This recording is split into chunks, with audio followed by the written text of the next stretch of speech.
ఎప్పుడు దిగులు దిగులు దిగులు దిగులు దిగులు దిగులు వ్యాకులం. ఇదేమైద్దో అదేమైద్దో అదేమైద్దో ఇదేమైద్దో. ప్రశాంతంగా తినరు, ప్రశాంతంగా నిద్రపోరు, కాసేపు నవ్వుతా ఉండరు. ఎప్పుడు దిగులు దిగులు దిగులు దిగులు, భయం భయం భయం, విచారం, వేదన. నేను చెప్తున్నా, పెందలాడిపోతావు నువ్వు. పెందలాడి గ్యారంటీ తప్పిమని పోతావు. ఎందుకు దిగులు? దేవుని ఎరక్క ముందు దిగులే, దేవుని ఎరిగిన తర్వాత దిగులేనా? లేత వయస్సును నడి ప్రాయమును గతించిపోవునవి గనుక ఏది ఈ భూమి మీద స్థిరంగా ఉండదో. ఈ లోకంలోకి ఒంటరిగా వచ్చాం, వెళ్ళేటప్పుడు ఒంటరిగా వెళ్తాం. ఏమీ తేలేదు, ఏమీ తీసుకొని పోలేం. ఇంతోటి భాగ్యానికి ఏదో ఏదో ఏదో ఏదో అని ఊహించుకొని ఎందుకు జీవితాన్ని నాశనం చేసుకుంటారు? ప్రభు చెప్పాడు, ఆయన మిమ్మల్ని గూర్చి చింతించుచున్నాడు కనుక మీ చింత యావత్తు ఆయన మీద వేయండి. దేన్ని గూర్చి దిగులు పడొద్దు, చింతపడొద్దు అన్నాడు. చూడు, నువ్వు విలువలేని పాత్రవు కాదు. సచ్చినా పోయినా ఏముందిలే తీసే అంటానికి. నువ్వు సత్యం ఎరిగిన దానివి, సత్యం ఎరిగిన వాడివి. లోకానికి నువ్వు కావాలి. దీపము లేని ఇల్లు చీకటైనట్టు నీలాగా వెలిగించబడిన వ్యక్తి లోకాన్ని వదిలి వెళ్ళిపోతే నీ ద్వారా వెలిగించబడాల్సిన జీవితాలన్నీ అంధకారమయమైపోతాయి. ఒకప్పుడు నువ్వు బ్రతకాలనుకున్నావు, నీ కోసం, నీ వారి కోసం. కానీ ఇప్పుడు నువ్వు బ్రతకాలని దేవుడు చెప్తున్నాడు. ఎందుకంటే నీ కోసం, నీ వారి కోసమే కాదు, నీవు రక్షించాల్సిన ఆత్మల కోసం, నువ్వు బాగు చేయాల్సిన సమాజం కోసం, నువ్వు ప్రకటించాల్సిన సువార్త కోసం, నువ్వు వెలిగించాల్సిన జీవితాల కోసం నువ్వు బతకాలి. నువ్వు బాగుండాలి.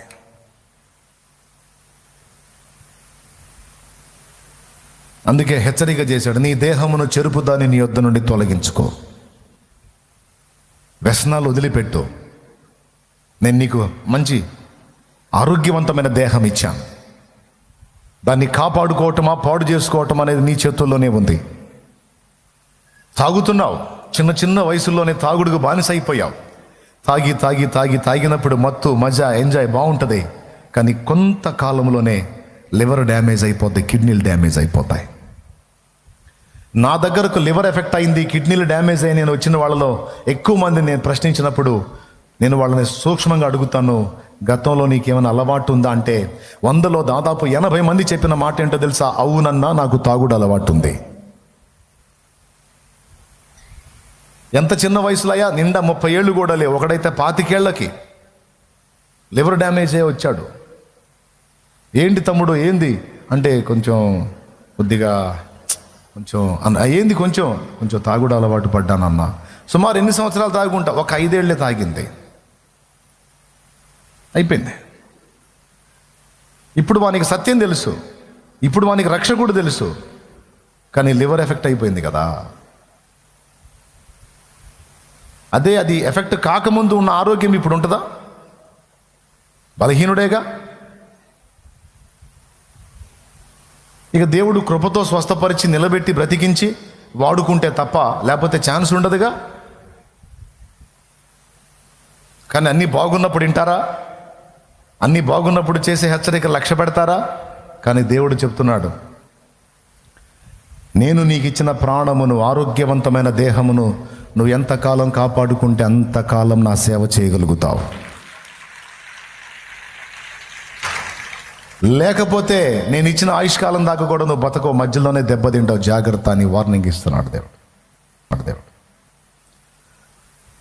ఒకప్పుడు నీకేం తెలియదు, నీకే విలువ లేదు, ఉన్నా సచ్చినా ఒకటే అనుకున్నావు. కానీ ఇప్పుడు నువ్వు అట్లాంటి వాడివి కాదు, అట్లాంటి దానివి కాదు.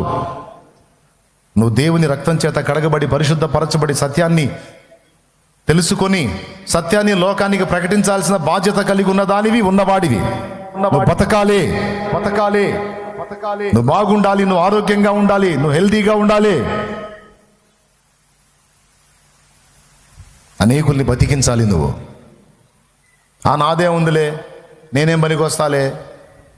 కొంతమంది పెద్దోళ్ళు అనుకుంటారు, పెద్ద వయసు ఏటికి ఎద్దునా పాడికి బర్రెనా అని వాళ్ళ గురించి వాళ్ళు అనుకుంటా ఉంటారా. ఇంకెందుకు లేనా పని అయిపోయింది. కానీ ఏమైపోయింది?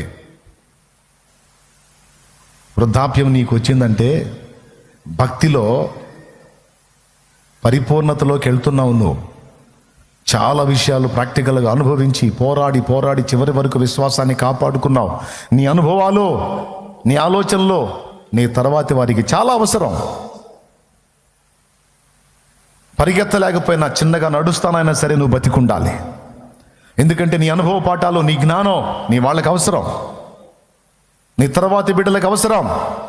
వాళ్ళకి బోధించడానికి నువ్వు బ్రతికుండాలి. అందుకే దేవుడు మొత్తుకొని చెప్తున్నాడు, మీ దేహమును చెరుపుదాన్ని మీ యొద్ద నుండి తొలగించుకోండి అని, హృదయములో నుండి వ్యాకులము తొలగించుకోండి అన్నాడు. శరీరానికి ఫస్ట్ రోగాన్ని కలిగించేది దిగులు. నీ హృదయములో నుండి వ్యాకులమును తొలగించుకొనమో, నీ దేహమును చెరుపుదాన్ని నీ యొద్ద నుండి తొలగించుకొనమన్నాడు. అక్కడ వ్యాకులం అన్నాడు. ఒకసారి చూస్తారా? ప్రసంగి గ్రంథము 11వ అధ్యాయం 10వ వచనం. లేత వయస్సును నడిప్రాయమును గతించిపోవునవి గనుక నీ హృదయములో నుండి వ్యాకులమును తొలగించుకొనుము, నీ దేహమును చెరుపు దాన్ని తొలగించుకొనుము. అదిగో, దేహమును చెరుపునది మందు, సిగరెట్టు, గుట్కా, కైని, డ్రగ్స్, ఇవి అనుకుంటాం మనం. అవన్నీ సెకండు. ఈ అలవాట్లు ఏవి లేకపోయినా ఒకళ్ళు మధ్యలో చావచ్చు. ఈ అలవాట్లు ఏమీ లేకపోయినా ఒకళ్ళు రోగగ్రస్తులై ఉండొచ్చు. దేన్ని బట్టో తెలుసా? హృదయమందలి వ్యాకులము. వ్యాకులం అంటే ఏందండి? నేను వ్యాకుల పడుచున్నాను అంటే దిగులు పడుతున్నాను, కృంగిపోతున్నాను, విచారపడుతున్నాను, వేదన పడుతున్నాను. కొంతమందికి వ్యసనాలు ఏముండవు, కానీ హృదయంలో ఎప్పుడు దిగులు దిగులు దిగులు దిగులు దిగులు దిగులు వ్యాకులం. ఇదేమైద్దో, అదేమైద్దో, అదేమైద్దో, ఇదేమైద్దో. ప్రశాంతంగా తినరు, ప్రశాంతంగా నిద్రపోరు, కాసేపు నవ్వుతా ఉండరు. ఎప్పుడు దిగులు దిగులు దిగులు దిగులు, భయం భయం భయం, విచారం, వేదన. నేను చెప్తున్నా, పెందలాడిపోతావు నువ్వు. పెందలాడి గ్యారంటీ తప్పిమని పోతావు. ఎందుకు దిగులు? దేవుని ఎరక్క ముందు దిగులే, దేవుని ఎరిగిన తర్వాత దిగులేనా? లేత వయస్సును నడిప్రాయమును గతించిపోవునవి గనుక ఏది ఈ భూమి మీద స్థిరంగా ఉండదో. ఈ లోకంలోకి ఒంటరిగా వచ్చాం, వెళ్ళేటప్పుడు ఒంటరిగా వెళ్తాం. ఏమీ తేలేదు, ఏమీ తీసుకొని పోలేం. ఇంతోటి భాగ్యానికి ఏదో ఏదో ఏదో ఏదో అని ఊహించుకొని ఎందుకు జీవితాన్ని నాశనం చేసుకుంటారు? ప్రభు చెప్పాడు, ఆయన మిమ్మల్ని గూర్చి చింతించుచున్నాడు కనుక మీ చింత యావత్తు ఆయన మీద వేయండి. దేన్ని గూర్చి దిగులు పడొద్దు, చింతపడొద్దు అన్నాడు. చూడు ఎన్ని చోట్ల ఉందో చూడు. చింత వ్యాకులమునకు పర్యాయ పదం, దిగులుకు పర్యాయ పదం, వేదనకు పర్యాయ పదం, కృంగుబాటుకు పర్యాయ పదం చింత. పేతురు రాసిన మొదటి పత్రిక 5వ అధ్యాయం 7వ వచనం. ఆయన మిమ్మల్ని గూర్చి చింతించుచున్నాడు గనుక మీ చింత యావత్తు ఆయన మీద వేయుడి. ఫిలిప్పీ పత్రిక 4వ అధ్యాయము 4వ వచనం. ఎల్లప్పుడూ ప్రభువునందు ఆనందించుడి, మరలా చెప్పుదును ఆనందించుడి. మీ సహనమును సకల జనములకు తెలియనియుడి. ప్రభువు సమీపముగా ఉన్నాడు, దేన్ని గూర్చి చింతింపకుడి గాని. ఎంత క్లియర్ గా చెప్పాడో చూడు. దేనిని గూర్చియో. నువ్వు సేవకుడివా, విశ్వాసివా, పరిచారకుడివా, పరిచారకురాలివా?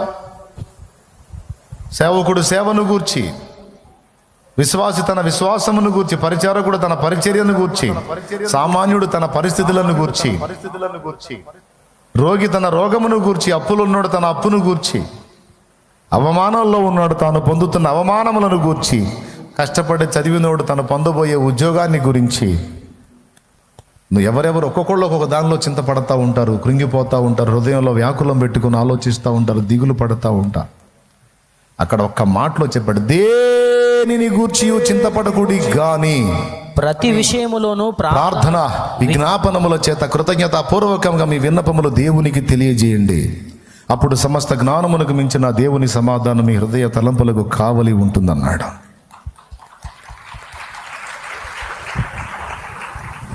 మందుతో లివర్ చెడిద్దండి. సిగరెట్ తాగితే ఊపిరితిత్తుల క్యాన్సర్ వచ్చిందండి. గుట్కాలు, కైనీళ్ళు తింటేనేమో నోటి క్యాన్సర్ వచ్చిందండి. ఓకేనా?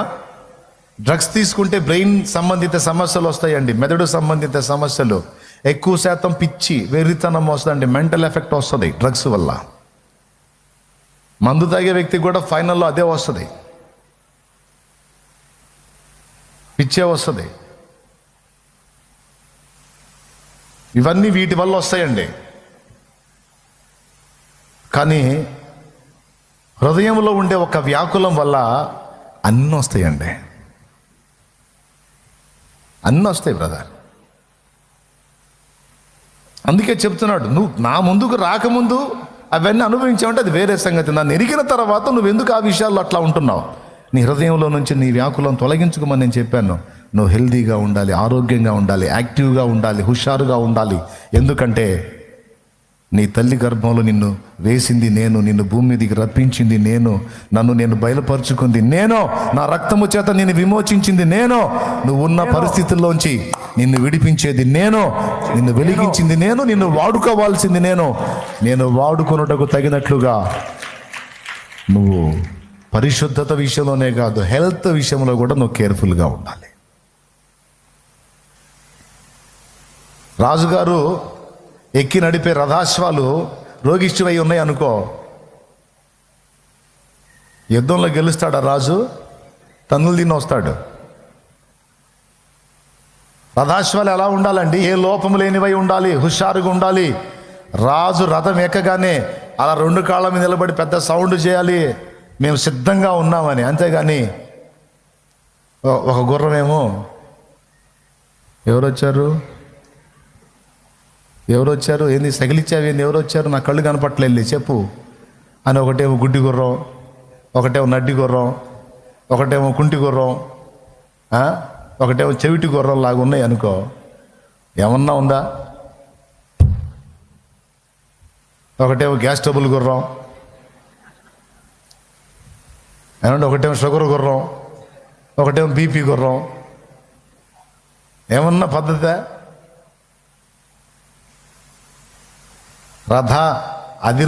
రథాధిరోహుడై ఉన్నటువంటి రాజు అంటే చక ముందుకు పరిగెత్తే రథాశ్వాలై మనం ఉండాలి. నా ప్రియురాలా, నిన్ను ఫరో యొక్క రథాశ్వముతో పోల్చెదను అన్నాడు. రోగిష్టి రథాలు కాదు, రోగిష్టి అశ్వాలు కాదు.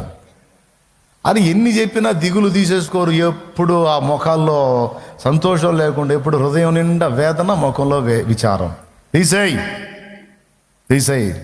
ఒక్కసారే నువ్వు విచారంగా ఉండాలి, ఒక్కసారే నీ వేదన ఉండాలి. ఎక్కడంటే మోకాళ్ళ మీదకి వచ్చి దేవుని పాదాలు పట్టుకున్నప్పుడు, అప్పుడు నీ కన్నీళ్లు కావచ్చు, అప్పుడు నీ వేదన చెప్పు, అప్పుడు నీ వ్యాకుల మీద విన్నవించు ఆయనకి. అంతే, విన్నవించావు అక్కడే దులిపి, అక్కడే వదిలేసాయి. సంతోషంగా లే, దుఃఖముఖిగా ఉండుట మానో. సంతోష భరితురాలవై, సంతోష భరితుడవై నువ్వు దేవుని యందు విశ్వాసాన్ని బట్టి ధైర్యంగా ముందుకు సాగు. చదివావు, జాబ్ రాలా, ఇక రాదా? నా దేవుని చిత్తమైతే నువ్వు అడిగిన దానికంటే, ఊహించిన దానికంటే ఉన్నతమైనది ఇస్తాడు నీకు. అదే కదా విశ్వాసం. ఏమండి, ఏ విషయంలోనైనా సరే అండి, నీకు చేత కాదని దేవుడికి చేత కాదా? నువ్వు అసమర్థుడు అని దేవుడు అసమర్థుడా? నీ వల్ల కాంది దేవుడి వల్ల కూడా కాదా? నువ్వు సాధించలేని దేవుడు కూడా సాధించలేడా? నువ్వు ఓడిపోయావు, దేవుడు కూడా ఓడిపోయాడా? ఓడిపోయింది నువ్వై ఉండొచ్చు, కానీ దేవుడు ఇంకా ఓడిపోడు. ఏయా ఊరికే చింత, భయం, దిగులు. దానివల్ల ఏమొచ్చిద్దయా? నేను చెప్పిన పెందలాంటి రోగాలు వస్తాయి. ఏదో ఒక రకమైన కంపెనీ జబ్బు వచ్చిద్దయా? అందుకే భయముతో, వణుకుతో నీ దేహమును, దాని యొక్క ఆరోగ్యమును కూడా నువ్వు కాపాడుకోవాల్సిందే. నీ భక్తిని, విశ్వాసాన్ని నువ్వు ఎలాగైతే కాపాడుకోవాలని హెచ్చరించబడ్డావో, నీ దేహం యొక్క ఆరోగ్యాన్ని, నువ్వు పొందిన రక్షణని, నీ సాక్ష్యాన్ని, చివరి శ్వాస విడిచేంత వరకు నాతో సాక్ష్యము కాపాడుము. చివరి శ్వాస విడిచేంత వరకు నాతో సాక్ష్యము కాపాడుము. పోవుట కంటే సాక్ష్యము చెదరి చనిపోవుట కంటే ముందే మరణము కలిగించుము, ముందే మరణము కలిగించుము. నా ప్రాణం నీవయ్యా, నీ కొరకే నేనయ్యా, నా సర్వం నీవయ్యా, నా ప్రియుడా యేసయ్యా. నా ప్రాణాత్మ శరీరము యేసునికే అంకితం, నా ప్రాణాత్మ శరీరము యేసునికే అంకితం. అంకితం నీకంకితం, నేటి నుండి నా జీవితం. అంకితం నీకంకితం, నేటి నుండి నా జీవితం. Praise the Lord. ఆ మొదటి మాటలోని విషయం అదండి. నేను మీ మధ్య ఉన్నప్పుడే కాకుండా నేను మీ మధ్య లేని ఈ కాలమందు కూడా నీ సొంత రక్షణను భయముతో వణుకుతో కొనసాగించుకోండి అన్నాడు. ఇప్పుడు మనం కాపాడుకోవలసినటువంటి 3 ఏంటండి? మొదటిది, హృదయములో నుండి వ్యాకులము తొలగించుకొనే ప్రాణమును, దేహ ఆరోగ్యమును కాపాడుకోవాలి. ఎందుకంటే సమాజం కోసం మనం బ్రతకాలి. ఒకవేళ సందర్భం వచ్చింది, హతసాక్షి కావాలి, క్రీస్తు కోసం బలి కావాలి, పెడదాం. అప్పుడు దేవుడు ఆ బలాన్ని ఆయనే ఇస్తాడు. అవసరమైతే క్రీస్తు కోసం హతసాక్షులం అవుదాం. దేవుడు ఆ ఛాన్స్ ఇస్తే మనకి, అది వేరే విషయం. కానీ అలా మనల్ని సిద్ధపరచక మునుపు మనం అన్నీ కాపాడుకొని దేవుని పరిచయం చేయాలి కదా లోకానికి. మనమే రోగిష్ట అవతారాలు వేసుకొని అని ఉస్సూరు మోకాలు వేసుకొని ఉస్సూరు అనుకుంటా సమాజాన్ని ఏం ప్రభావితం చేస్తాం? సరి చేసుకుందాం. ఎంతమంది దిగులు పడుతున్నారా? ఏమ్మా దిగులు పడుతున్నారా? మీకు దండం పెడతామ్మా, చెప్పింది అర్థమైందిగా. దిగులు పడితే కంపెనీ జబ్బులు వస్తాయి. వద్దు. దిగుళ్ళు, విచారాలు, కృంగుబాట్లు, నిరాశలు, నిస్పృహలు తీసేయి. నా దేవుడిని నమ్ముకున్నా, నా దేవుని మీద విశ్వాసం ఉంచా, ఆయన ఎలా చేయాలనుకున్నాడు అలానే చేస్తాడు. ఆయన చిత్తమే జరుగును. గగనాలు భువనాలు నీ చేతి పనులే, నా జీవిత గమనాలు నీ చిత్తములే. గగనాలు భువనాలు నీ చేతి పనులే, నా జీవిత గమనాలు నీ చిత్తములే. నా కథలో మలుపులన్నీ నీ విదితములే, నా కథలో మలుపులన్నీ నీ విదితములే. నన్ను మలచగ చేసినావు నీ యోచనలే, నన్ను మలచగ చేసినావు నీ యోచనలే. రక్షకా యేసయ్యా నా రక్షకా, రక్షకా యేసయ్యా నా రక్షకా. నజరేతువాడా నా ప్రాణనాథ, నా విమోచక విశ్వ పరిపాలక. నజరేతువాడా నా ప్రాణనాథ, నా విమోచక విశ్వ. Praise the Lord. Praise the Lord. ఇప్పుడు లోకం మొత్తాన్ని రక్షించాలని నాకు ఆశ ఉందండి. రక్షించగలనా? అదేమన్నా చిటికలు అయ్యే పనే? సరే, లోకం మొత్తం వదిలే భారతదేశ ప్రజలను రక్షించాలని ఉంది. అది నా ఒక్కడే వాళ్ళు అయిద్దా? ఏమన్నా చిటికలు అయిద్దా? అసలు కాదా? అయిద్ది. చిన్నగా ముందు దేవుడిచ్చిన పరిధిలో ఒక్కొక్క అడుగు ఒక్కొక్క అడుగు ఒక్కొక్క అడుగు ఒక్కొక్క అడుగు ఒక్కొక్క అడుగు ఒక్కొక్క అడుగు వేసుకుంటూ వెళ్తున్నాం. Praise the Lord. First Shantinagar వీధుల్లో పెట్టే కూటాలు, తర్వాత చిలకలూరిపేట ఏరియాల్లో పెట్టే కూటాలు, తర్వాత చుట్టుపక్కల గ్రామాల్లో పెట్టే కూటాలు, గల్లీ నుంచి పట్టణం, పట్టణం నుంచి పక్క పల్లె ప్రాంతాలు, అక్కడ నుంచి బయట డేట్స్ ఇచ్చి తిరిగి రాష్ట్ర వ్యాప్తంగా అవకాశం దొరికిన చోటల్లా దేవునికి స్తోత్రం, హల్లెలూయా. ఇప్పుడు పక్క రాష్ట్రాన్ని గురించి ఆలోచన చేస్తున్నాం.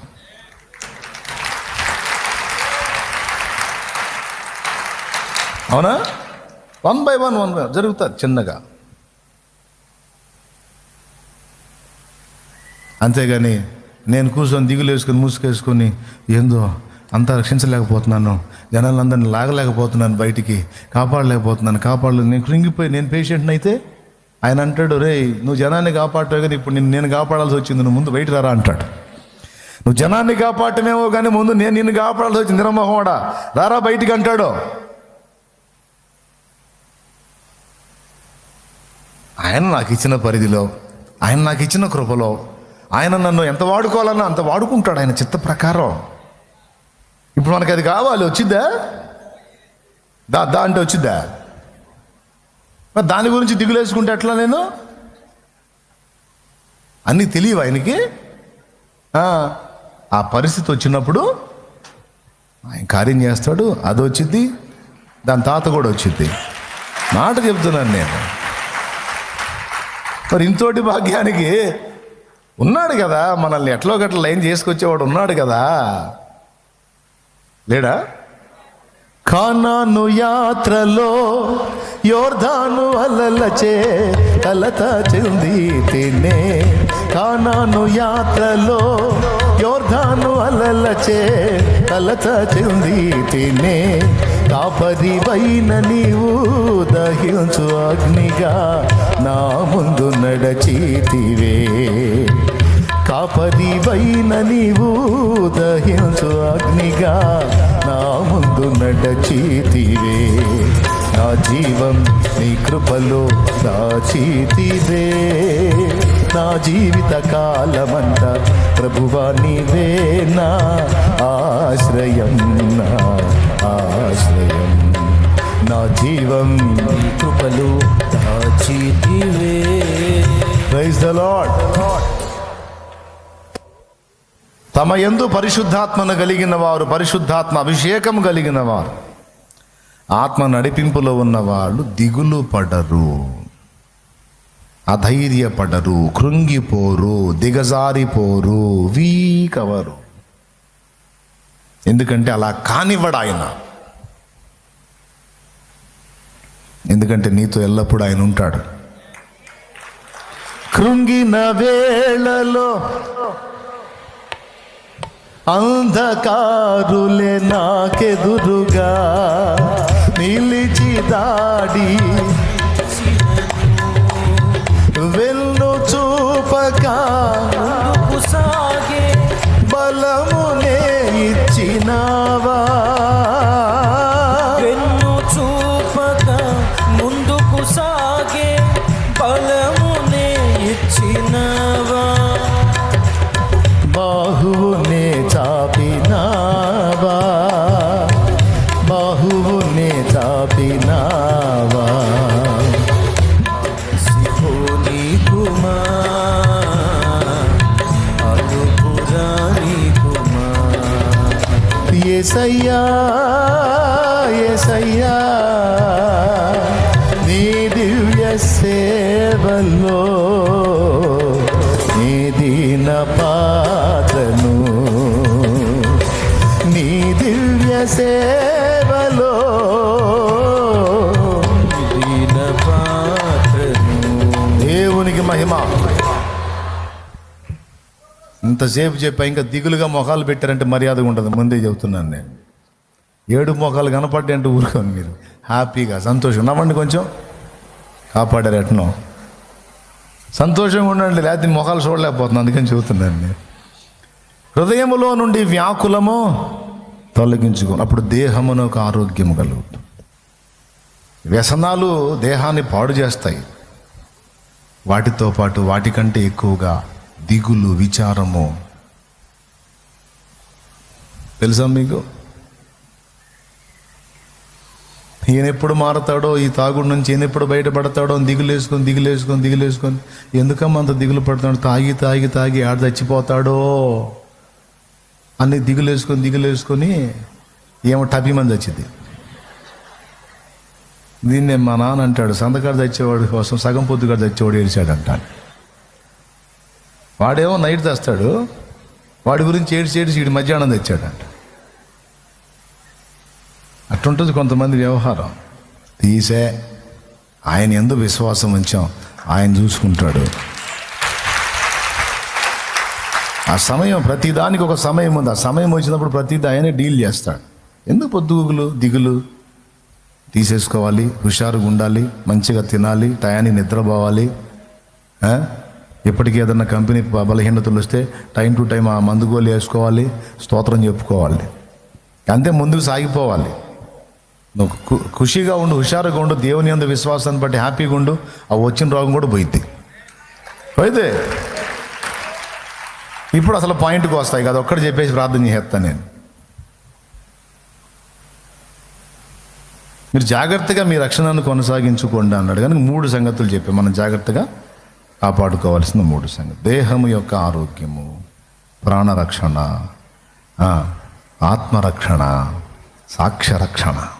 జాగ్రత్తగా కాపాడుకోవాలి. సాక్ష్యం పోయినాడు నీకెంత సబ్జెక్ట్ ఉన్నా ఎవడినడు. సాక్ష్యం పోయిన నాడు నువ్వు పెద్ద పెద్ద పెద్ద ఏ కార్యాలు చేస్తానని ఎవడు పట్టించుకోడు. దాపు నీ షోలు పోపో అంటారు. కాబట్టి చూసుకోండి. Okay, right. ఎందుకనగా అని మొదలుపెట్టాడు. ఇప్పుడు దాని వైపు దృష్టి పెట్టండి. ఎందుకనగా మీరు కోరుకోవటానికి, ఇచ్ఛ అంటే కోరికే, మీరు కోరుకోవటానికి, కోరిన కోరికను సిద్ధింపజేసుకోవటానికి, తన దయా సంకల్పం నెరవేరుటకై మీలో కార్యసిద్ధి కలుగజేసేవాడు దేవుడే. పై మాటకి కింద మాటకి సంబంధం లేనట్టుందే. పైనేమో నేను మీ మధ్య ఉన్నప్పుడే కాకుండా లేనప్పుడు కూడా జాగ్రత్తగా మీ రక్షణను కొనసాగించుకోండి భయంతో వణుకుతూ అన్నాడు. తర్వాత అన్నాడు మీరు కోరుకోవడానికి, కోరికను నెరవేర్చుకోవడానికి కార్యసిద్ధి కలుగజేసేవాడు దేవుడే అన్నాడు. ఇప్పుడు నాకెళ్ళి చూడండి, దానికి దీనికి లింక్ ఏంటో చెప్తా. మనం లోకములో ఉన్నప్పుడు, నాశనానికి సమీపంలో ఉన్నప్పుడు, నాశన మార్గం అనే విశాల మార్గంలో మనం నడుస్తున్నప్పుడు మనకు ఒక ఆలోచన, ఒక కోరిక కలిగింది. ఏం ఆలోచన కలిగిందంటే, నేను నడుస్తున్నాను ఈ మార్గంలో నడుస్తున్నాను, ఈ మార్గము నన్ను మోక్ష పదం చేర్చగలిగిద్దా? ఇప్పుడు ఓకే, బాగానే ఉన్నాను భూమి మీద, మరి నా కళ్ళ ముందు చాలామంది లోకాన్ని విడిచి వెళ్ళిపోతూ ఉన్నారు. వెళ్ళిపోయిన వాళ్ళు ఎక్కడికి వెళ్తున్నారు అంటే, మరి పెద్దలు, గ్రంథాలు సాక్ష్యం ఏమిస్తున్నాయంటే దేవుడు ఉన్నాడు, తీర్పు ఉంది, శిక్షలు ఉన్నాయి, రక్షణ కూడా ఉంది. మరి శిక్ష అంటే నిత్యము మండే నరకాగ్ని. ఇది లోకంలో అన్యులుగా ఉన్నప్పుడు కూడా మనకు తెలుసు. భవిష్య పురాణం, దాంతోపాటు భవిష్య పురాణంలో ఉంటుందండి. పంచమహాపాతకాలు చేసేవాడు ఘోర నరకమునకు పంపబడతాడని భవిష్య పురాణంలో ఉంది. అంటే నరకం ఉంది అని ఉంది. అలాగే గరుడ పురాణంలో అయితే నరకం ఎంత భయంకరంగా ఉంటుందో, అందులోని శిక్షలు ఎంత వికృతంగా ఉంటాయో కూడా వర్ణించి రాస్తాడు గరుడ పురాణంలో. అంటే నరకం ఉంది అని భారతీయ సనాతన సాహిత్యం చెప్పింది. అలాగే నరకం ఉందని మరి ఖురాన్ షరీఫ్, అందులో కూడా ముస్లిం సోదరులు నమ్ముతున్న ఖురాన్లో కూడా నరకం ఉందని రాస్తుంది. మనం నమ్మే బైబిల్ గ్రంథంలో కూడా నరకమున వారి అగ్ని ఆరదు, పురుగు చావదని క్లియర్గా రాసి ఉంది. యేసయ్య రాసి పెట్టాడు. కాబట్టి ఇప్పుడు మనం ఈ విశాల మార్గంలో ఇష్టం వచ్చినట్టు బతుకుతున్నాం. చూస్తూ ఉంటే పిట్టలు రాలిపోయినట్టు రాలిపోతున్నారు. ఇటు చూసినాడు అటు మాయమైపోతున్నాడు. మరి ఇంట్లో ఫోటో అవుతున్నాడు, రోడ్డు పక్కన ఫ్లెక్స్ అవుతున్నాడు. ఈ మరణానికి వయో పరిమితి లేదు. కొత్తగా పెళ్ళైందని వదిలిపెట్టదు, నిండు చోళాలని కనికరం చూపదు, చిన్న బిడ్డని జాలి చూపదు, పండు మూసులని ప్రేమ చూపదు. ఎప్పుడు ఎవరికి ఎక్కడ ఏ విధంగా ఎలా దాపురిస్తుందో తెలియట్లేదు. సరే, ఇది ఎప్పుడొకప్పుడు వచ్చింది. ముందు మరణానంతర జీవితాన్ని గురించి తెలుసుకోవాలి అనే కోరిక పుట్టింది. ఆలోచన రప్పించాడు, కోరిక పుట్టించాడు. ఎందుకనగా మీరు ఇచ్చయించుటకును కార్యసిద్ధి కలుగజేసుకున్నటకును అన్నాడు. మనకు కొన్నిసార్లు కొన్ని కోరికలు పుడుతున్నాయండి. లోకంలో మనుషులకు రకరకాల కోరికలు పుడతాయి. ఇల్లు కట్టాలని, లేకపోతే గోల్డ్ కొనాలని, లేకపోతే పొలం కొనాలని, స్థలం కొనాలని, వాళ్ళకంటే గ్రౌండ్గా ఉండాలి, గ్రౌండ్గా చేయాలి, అది ఇదని ఏవో కోరికలు, రకరకాల కోరికలు పుడుతుంటాయి. ఇవన్నీ లోకంలో అందరికి పుట్టే కోరికలు మనకి పుడుతుంటాయి సహజంగా. అయితే వీటికి అతీతంగా ఒకసారి మనకు కోరిక పుట్టింది. ఏంటంటే మరణానంతర జీవితం ఏమవుతుంది, మరణానంతరం నిత్యం మండే అగ్నిగుండం ఉంటే దాని నుంచి ఎలా కాపాడబడాలి, దాన్ని తెలుసుకోవాలి, దాని గురించి క్లియర్గా తెలుసుకోవాలి అనే కోరిక మన జీవితంలో ఒకనాడు మనకు ఎదురైంది. ఏదో కొన్ని సన్నివేశాలు చూసినప్పుడు ఆలోచనలు వచ్చినాయి, అందులోనే కోరిక పుట్టింది. కోరిక పుట్టిందే తడు అన్వేషించాం. మనకు యేసు ప్రభు తెలియదు, మనం అందులో ఉన్నాం, వేరే విశ్వాసంలో ఉన్నాం కనుక అందులో వెతికాం. అందులో వెతికితే ఏదో కొన్ని సలహాలు విన్నాం. నువ్వు ఇది చెయ్యి, మోక్షానికి వెళతావు, అది చెయ్యి, పాపం నుంచి బయటపడతావు, ఇది చెయ్యి, ఇలా వచ్చింది అలా వచ్చింది అని రకరకాలుగా బోధించబడ్డాం. కానీ మనస్సాక్షి ఒప్పుకోవటల్లా. పాపభీతి వెంటాడుతానే ఉంది. పాపానికి వచ్చే జీతం మరణం, నరకమని ఒక పక్క శోధించబడతానే ఉన్నాం. ఎలా ఎలా ఎలా నేను బయటపడే మార్గం ఏంది, నాకు రక్షకుడు ఎవరు, నేను ఏ విధంగా విడుదల పొందగలను, నాకు దారి ఎట్లా అని సత్యం తెలుసుకోవాలన్న కోరిక, బయటపడాలన్న కోరిక మనలో బలంగా ఉండింది. దాన్ని ఆధారం చేసుకొని పరిశుద్ధాత్మ దేవుడు మనల్ని దర్శించాడు.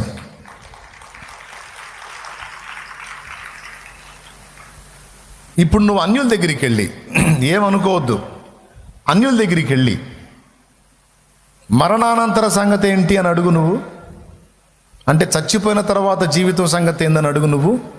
వాడు ఎగాదిగా చూడకపోతే అప్పుడు అడుగు.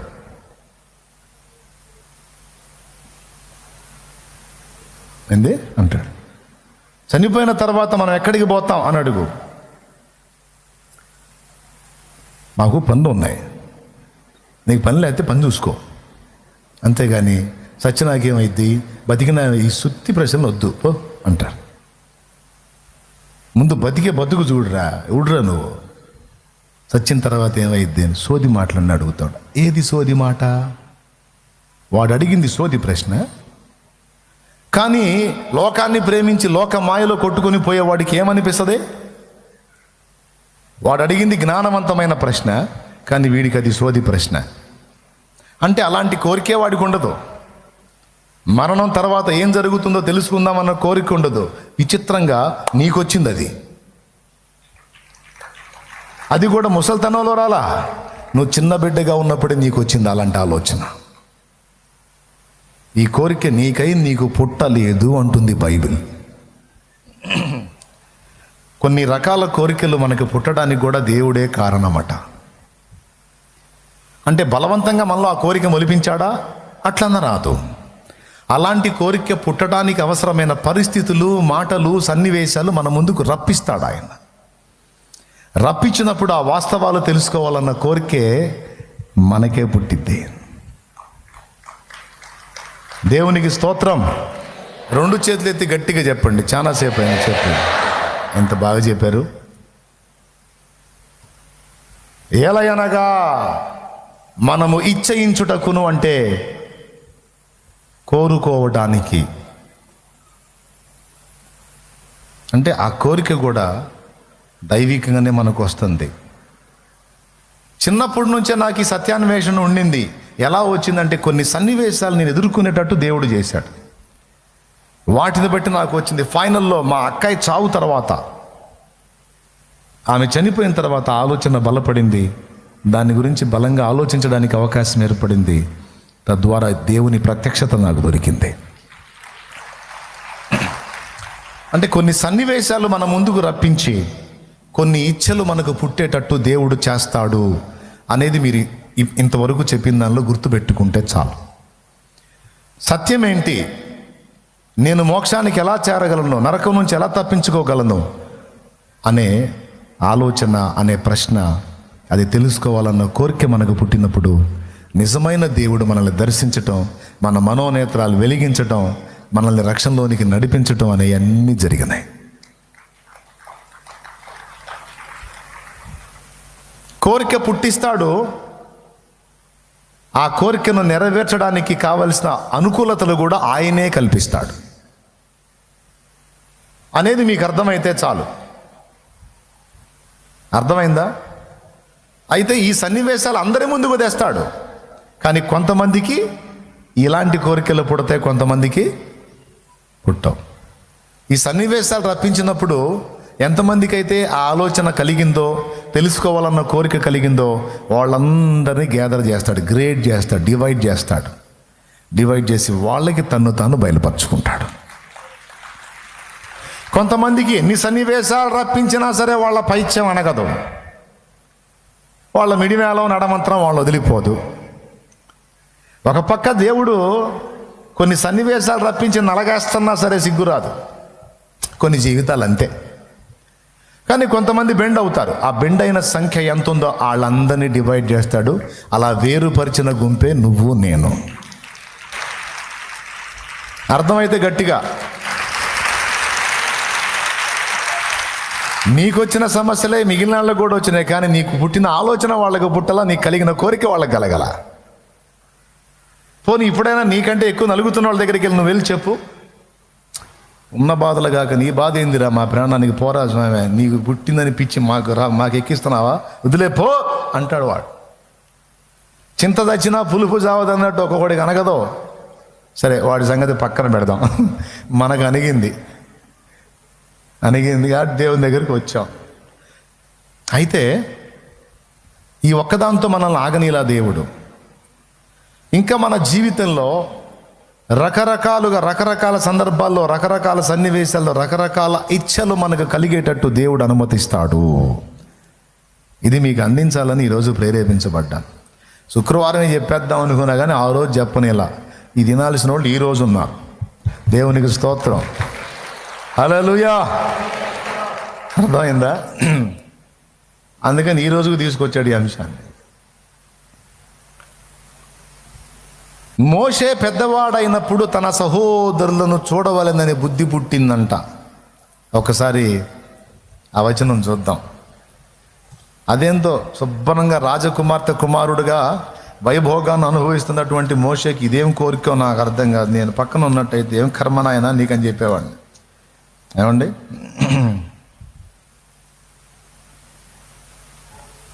ఎక్కడుందండి?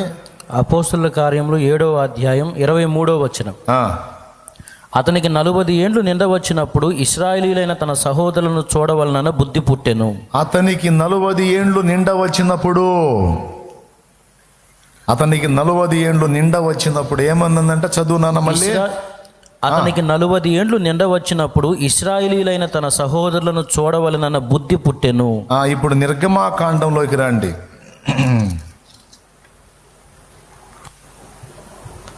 నిర్గమాకాండంలో కూడా ఉంది కదా ఆ మాట.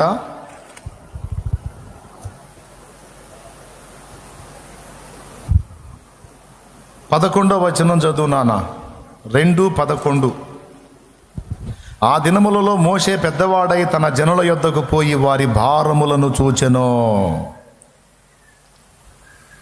ఇక్కడేమో బుద్ధి పుట్టింది.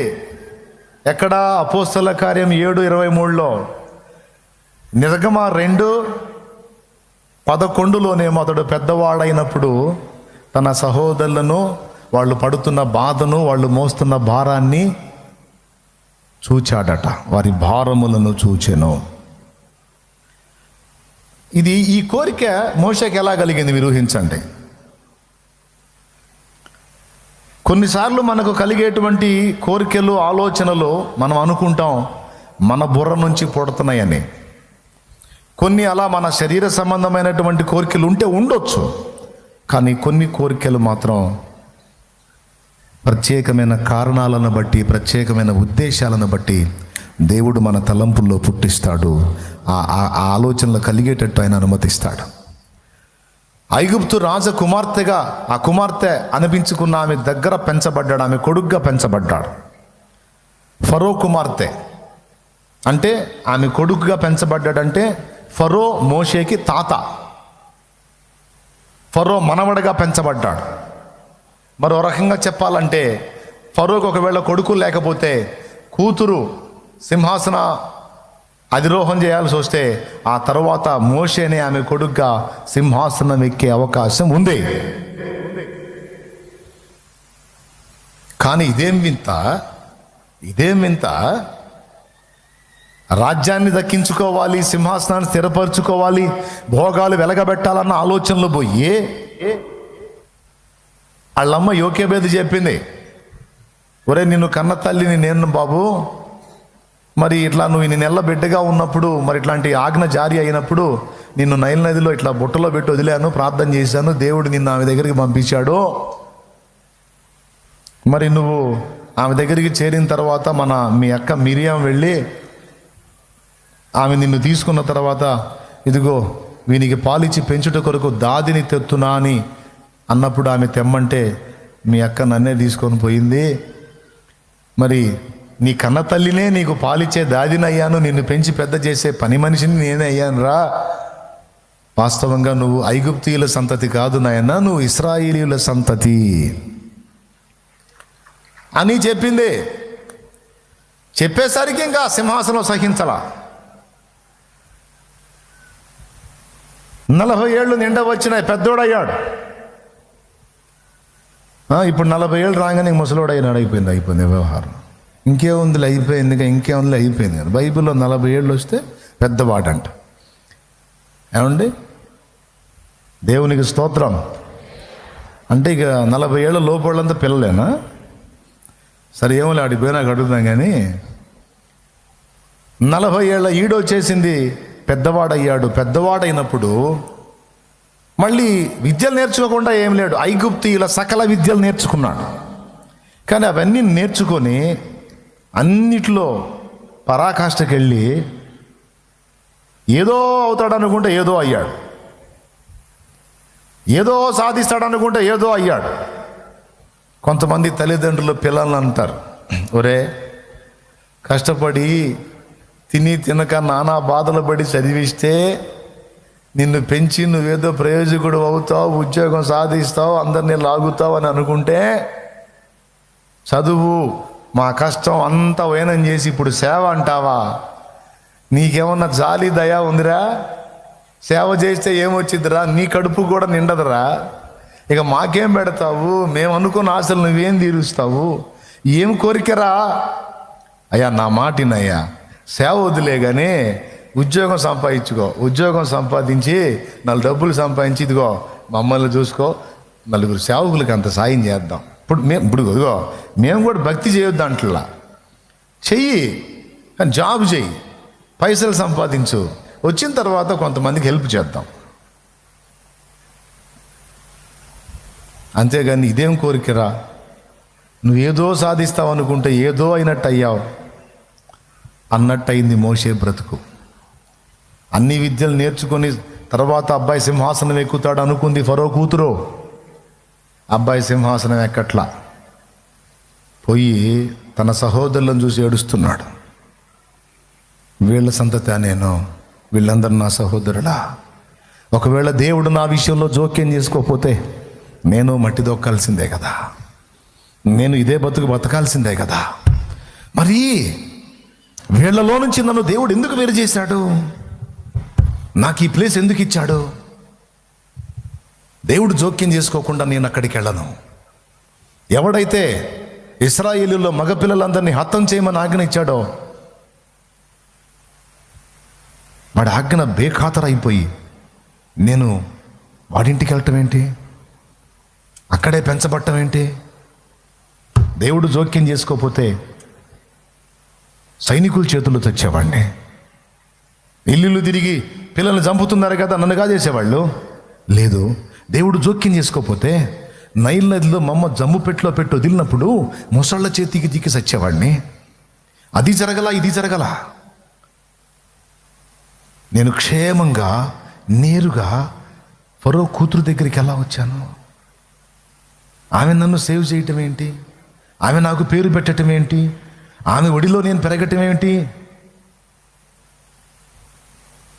ఇది దేవుడు జోక్యం చేసుకోవటం కాకపోతే మరి ఏమై ఉంటుంది? అర్థమైంది. బానిస బతుకుతూ శాపాన్ని అనుభవిస్తూ తరతరాలుగా అన్యాయమైపోతున్న నా ప్రజల్ని బయటికి తీసుకొని రావటానికి దేవుడు నన్ను డివైడ్ చేశాడు, ప్రత్యేకపరిచాడు.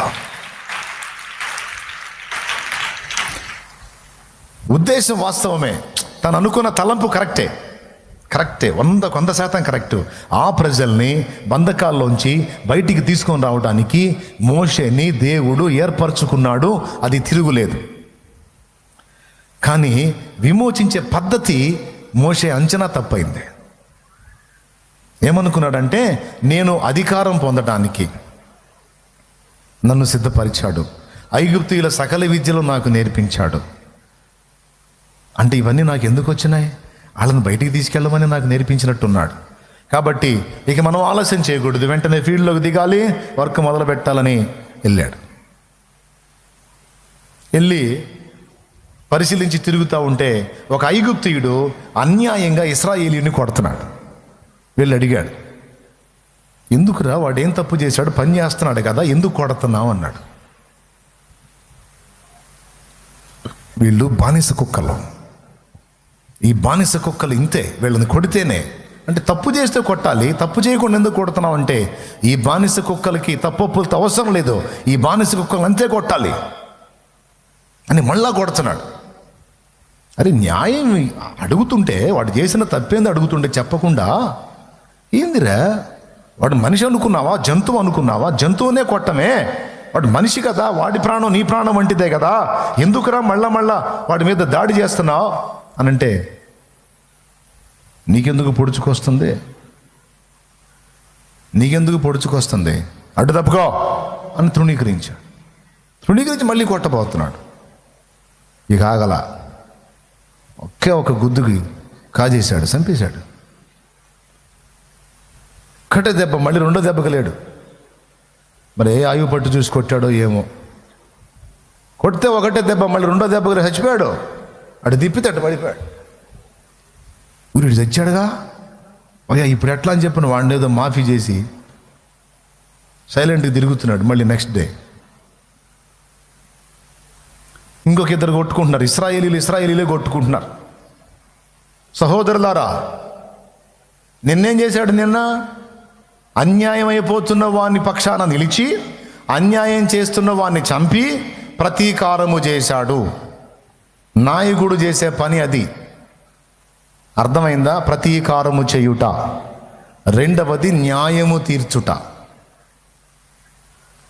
రెండోసారి ఏం జరిగింది? ఇద్దరు అనుకుంటున్నారు, వాళ్ళిద్దరు ఇశ్రాయేలీయులే. చూడు, బానిస బతుకుతున్న సిగ్గురాల అట్టుండి కూడా కొట్టుకుంటున్నారు వాళ్ళు. అరే బాబు, మీరిద్దరు సహోదరులురా, మీ ఇద్దరు ఐక్యంగా ఉండాలి, మీ ఇద్దరు కొట్టుకుంటే మూడోవాడు చిద్దరిని కలిపి కొట్టడా? మీకు మధ్య భేదాలు ఉండకూడదు నాయనా, మీరందరూ కలిసి బతకాలి, కలిసి ఉండాలి అన్నాడు. అంటే వీడంటాడు వాళ్ళలో ఒకడు, పోయి మా మీద తీర్పరిగా నిన్నెవడు నియమించను? నిన్న ఆ ఐగుప్తుని చంపి పాతి పెట్టినట్టు నన్ను కూడా చంపాలనుకుంటున్నావా అన్నాడు. ఊరి నీకెట్ట తెలిసింది? అర్థమైపోయింది, ఆ మొత్తం లీక్ అయిపోయింది. ఇది వీళ్ళ దాకా వచ్చిందంటే ఆడిదాకా పోయి ఉంటుంది, రాజు దాకా అని. ఇక అక్కడి నుంచి ఎస్కేప్ అయ్యాడు మిద్యాను ప్రాంతానికి. Praise the Lord. ఏటు పోవాలి? మిద్యానికే పోవాలి. మళ్ళీ అక్కడ ఆలోచన, దేవుడే డ్రైవ్ చేశాడు, నేరుగా మిద్యానికి పోయి 40 ఏళ్ళు ఉన్నాడు. భక్తుల జీవితాల్ని మనం పరిశీలిస్తే వాళ్లకు కలిగినటువంటి కోరికలు విచిత్రంగా ఉన్నాయి. ఇప్పుడు మోషే కోరిక చూశారుగా, శుభ్రంగా వైభోగం వెలగబెట్టుకోక దిగొచ్చి బురద దొక్కటానికి ఇష్టపడ్డాడు. సహోదరులను చూసి వాళ్ళని విమోచించాలన్న బుద్ధి. ఎవరి వల్ల పుట్టింది ఈ బుద్ధి? ఆ కోరికే తనకై తనకు కలగల ఆ సన్నివేశాలని, పరిస్థితులను ఆయన ముందుకు రప్పించి దేవుడే ఆ కోరిక పుట్టించాడు. దేవుడేగా. సైతాను కూడా కొన్ని కోరికలు పుట్టిస్తాడు అండోయ్. సైతాను కూడా కొన్ని కోరికలు పుట్టిస్తాడు. కొంతమంది వచ్చి అంటారు, ఏందో నీ మీద నాకేందో ఆలోచన కలుగుతుంది, నాకెందుకు ఆ కోరిక పుట్టింది, ఇది దైవికం అంటారు. సావు కొట్టి చెవులు మోస్తాడు దేవుడు. దిక్కుమల్ల దరిద్రపు కోరికలన్నీ నీకు పుట్టడం ఏంది, నువ్వు వెళ్ళి అడిగి చెప్పటం ఏంది, ఇది దైవికం అంటాం ఏంది, ఆడొచ్చి నీకు చెప్పటం ఏంది, ఇది దైవికం అంటే ఇక మీకు ఈ కామ పైత్యాలు లేపటం ఆ పనిలోనే ఉన్నాడు దేవుడు. కామోద్రేకాల్ని ప్రకోపింపజేయటానికి ఉన్నాడా దేవుడు? దేవుని ఆలోచనలు ఎటుదీసి ఎటు పెడుతున్నారండి కొంతమంది. దేవుడు నిన్ను చూపించాడు నాకు దర్శనంలో అంటారు. ఏమని చూపించాడు?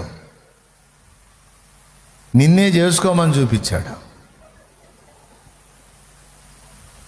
అని అమ్మాయి అబ్బాయితో, అబ్బాయి అమ్మాయితో. ఇంకా దేవుడికి రెండో పని లేదు. అక్కడ ఆత్మ నాశనం నశించిపోతుంటే, అమ్మాయి నువ్వు ఆయన చూడమ్మా, అబ్బాయి నువ్వు ఆయన చూడయ్యా అని ఈ డ్యూటీలో ఉన్నాడు దేవుడు. అసలు దేవుడిని ఏం అర్థం చేసుకున్నారు, దేవుడి ఆలోచనలు ఏంటో, దేవుని ఉద్దేశాలు ఏంటో, దేవుడు ఏమనుకుంటున్నా కొంచెం ఆలోచించాలి, వివేచించాలి.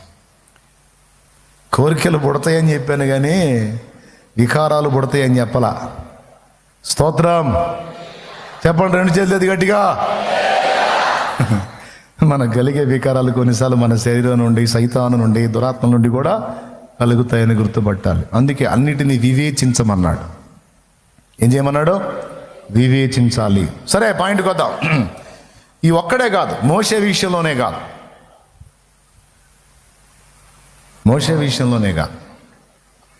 శాంసన్ విషయంలో కూడా మనకు అదే కలిగింది. న్యాయాధిపతుల గ్రంథం మీరు తీసుకుంటే జస్ట్ ఒక్క రిఫరెన్స్ కూడా చూద్దాం.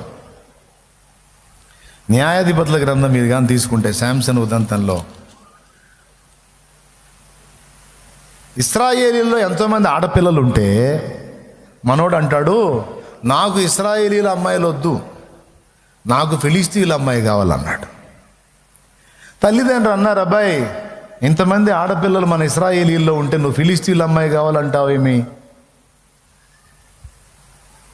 అంటే, లేదు నేను ఫిలిస్తీన్ల అమ్మాయిని చూసాను, ఆమె ఫిలిస్తీన్ల అమ్మాయే కావాలన్నాడు. అక్కడ రాస్తుంది లేఖనంలో, ఫిలిస్తీన్లకు ఏమైనా చేయవలెనని అతడు ఆత్మచేత రేపబడినన్న సంగతి తన తల్లిదండ్రులకైనను తెలియలేదు అంటాడు. చూస్తారా వచనం? న్యాయాధిపతుల గ్రంథము 14వ అధ్యాయం 4వ వచనం. అయితే ఫిలిస్తీన్లకు ఏమైనా చేయుటకై యెహోవా చేత అతడు రేపబడినన్న మాట అతని తల్లిదండ్రులు తెలుసుకొనలేదు. ఆ కాలమున ఫిలిస్తీయులు ఇశ్రాయేలీలను ఏలుచుండిరి. అద్దుగో,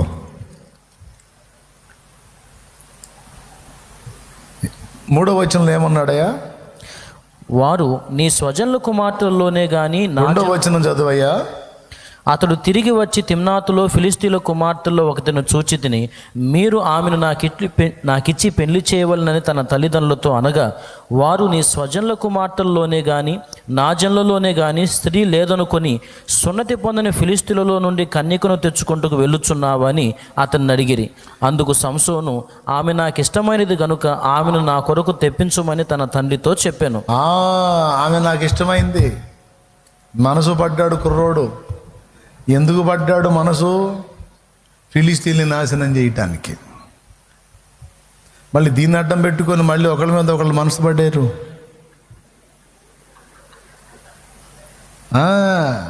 అక్కడ ఆ మనసు నాశనానికే కారణమైంది.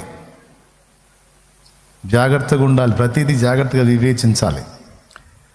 ఇక్కడ కూడా ఫిలిస్తీన్లకు ఏదన్నా కీడు చేయాలంటే ఫిలిస్తీన్ల అమ్మాయిని చేసుకొని వాళ్ళ మధ్యలోకి వెళ్ళాలి, వాళ్ళ మధ్యలోకి వెళ్ళి పెట్టాలి చిచ్చు. ఈ కోరిక కూడా దైవికంగానే శాంసన్కి కలిగిందని రాస్తుంది. ఇక ఈ రకంగా మీరు వెతికితే బైబిల్లో ఈ మూల నుంచి ఆ మూల దాకా భక్తుల కదలికలు, భక్తుల నడిపింపు, భక్తుల ఆలోచనల్లో దేవుని జోక్యం చాలా క్లియర్గా అర్థమవుతుంది. అలాగని పూర్తిగా అన్ని విషయాల్లో వాళ్ళు అలాగే దైవిక నడిపింపు పొందారని లేదు. కొన్నిసార్లు వాళ్ళు మానవరీత్యా కూడా అడుగులు వేశారు. ఫర్ ఎగ్జాంపుల్, అబ్రహాం ఉన్నాడు, శారా ద్వారా సంతానాన్ని పొందాలి, ఇది దేవుని ఆలోచన, వాగ్దానం. కానీ అబ్రహాం ఏం చేశాడు? హాగర్ని శారా మాట విని చేసుకున్నాడు, ఇష్మాయిల్ కన్నాడు. అంటే వాగ్దాన సంతానానికి దీర్ఘకాల శత్రువుని కన్నాడు. ఇది మానవ సంబంధంగా కన్నది. అయితే ఇక్కడ ఫిలిప్పీ పత్రికలో మనకు చెప్పినటువంటి పాయింట్ ఏంటంటే, మీరు రక్షణ పొందడానికి కోరుకున్నారు. ఆ కోరిక మీకు పుట్టించింది దేవుడే, కార్యసిద్ధి కలుగజేసింది దేవుడే. అలాగే మీకు కలిగేటువంటి కోరికలను, మీకు కలిగేటువంటి ఇచ్చలను మీరు పరిశీలించండి. కొన్ని మీ దేహము నుండి పుడతాయి, కొన్ని శత్రువు నుండి పుడతాయి, కొన్ని దేవుని వలన పుడతాయి. బాగా వినాలి, కొన్ని దేవుని వలన పుడతాయి. దేవుని వలన పుడుతున్నవేవో, శరీరమును బట్టి పుడుతున్నవేవో, సాతానును బట్టి పుడుతున్నవేవో మీరు వివేచించండి. దేవుడు ఒకవేళ ఆయన కోరిక పుట్టిస్తే ఆ కోరిక ఎలా ఉంటుందంటే, ఆయన దయాపూర్వక సంకల్పాన్ని నెరవేర్చడానికి దోహదపడే విధంగా ఉంటుంది. ఇక ముగింపులోకి తీసుకెళ్తున్నా. దేవునికి స్తోత్రం. దేవుడు నీకు పుట్టించే కోరిక కానీ, ఇచ్చ కానీ, వాంఛ కానీ, ఆలోచన కానీ ఏదన్నా ఉంటే అది ఎలా ఉంటుందంటే, ఆయన ప్రణాళికకు అడ్డు రాదు. ఆయన దయాపూర్వక సంకల్పము మనుషుల విషయంలో ఏదైతే ఉందో అది నెరవేర్చడానికి సపోర్ట్ చేసేదిగా ఉంటుంది, కానీ దాన్ని అడ్డగించేదిగా ఉండదు. దేవుడు నీ ఎడల ఒక దయాపూర్వక సంకల్పం కలిగి ఉన్నాడు, సమాజం ఎడల కూడా ఒక దయాపూర్వక సంకల్పం కలిగి ఉన్నాడు. నేను చెప్పేది ఎంతమందికి అర్థమవుతుందో ఏమో, మరి నిజంగా అర్థమైతే కొంచెం చేతులు ఎత్తి స్తోత్రం చెప్పండి.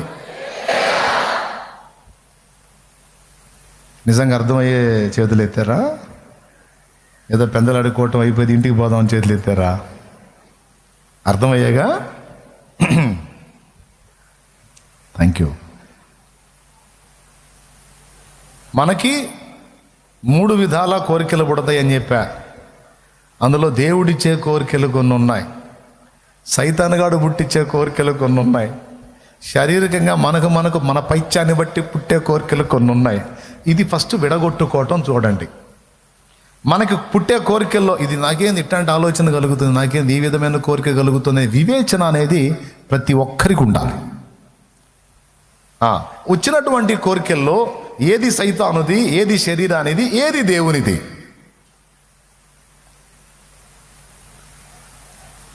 అనేది గ్రేడ్ చేసుకోవాలి. అది మన పనే.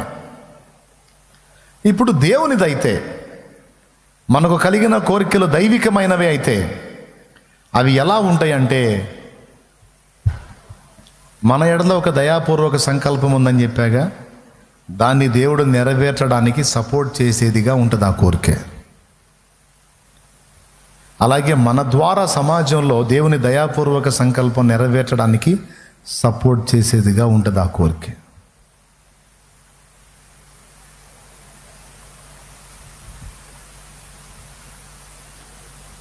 ఇప్పుడు ఉదాహరణకి, నన్ను దేవుడు ఆయన పరిచర్యకు పిలుస్తున్నాడు. బాగా వినండి. నన్ను దేవుడు ఆయన పరిచర్య చేయడానికి పిలుస్తున్నాడు. ఆ కోరిక నాకు ఉంది. దాన్ని బట్టి నేను ఆయన నా ఎడల కలిగి ఉన్న దయాపూర్వక సంకల్పం నెరవేర్చడానికి ఆయన ఇస్తున్నటువంటి ఆ కోరికను నేను గైకొన్నాను. గైకొని అడుగులేయటానికి ఫిక్స్ అయ్యాను, నిర్ణయించుకున్నాను. తీరా నిర్ణయించుకున్న తర్వాత మరికొన్ని వచ్చినాయి నా ముందుకి. అవి కూడా నాలోనే పుడుతున్నాయి. అవేమంటున్నాయంటే, సేవ చేయటం అంత ఈజీ కాదు, సేవ చేయటం నీ చేతనయ్యే పని కాదు, అది దానోళ్ళు దానికి ఉంటారు, నువ్వు సంపాదన మీద మనసు పెట్టు. ఆత్మల సంపాదన నీ వల్ల కాదు, నువ్వు ఆస్తులను కూడగట్టు.